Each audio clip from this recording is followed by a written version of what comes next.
qua sung dây bay lỗ lại tin thiên đô đi rèn la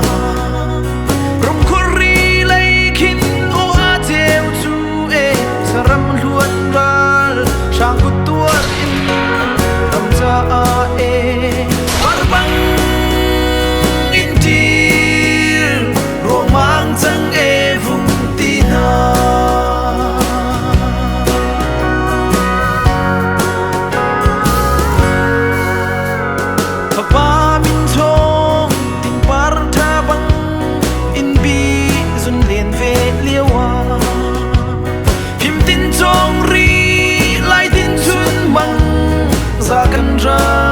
man na in la kum rup lau in mi phun ram cha nun na ti tiang le zu le fa bang in khi mun a khin chiam ser in le mi phun ram cha la pe ke tan tak pil na ni kan tuar fa khun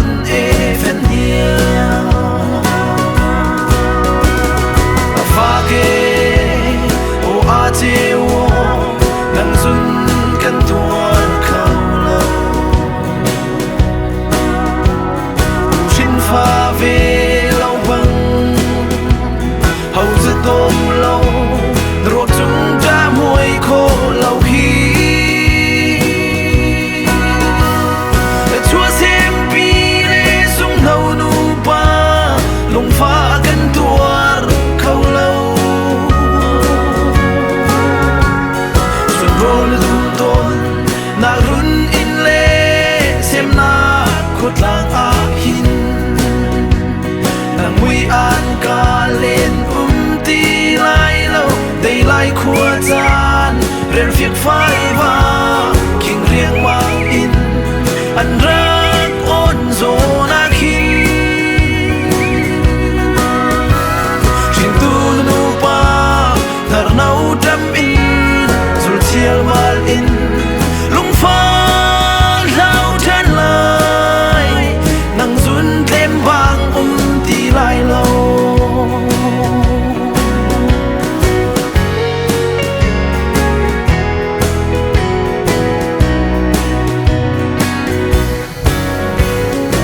ôi đã thăng chất là run in a là khúc chi ruan phụ zôn a ven hiang an lao kha bit lama a thar in chuang cha le là tuan ti ram và sal cha ni tay riel in tuan rel câu na kan ram ni bang na hoi ram ar fi ruan he walu tang khin rau tha dalin kan zau te kun u phan hiang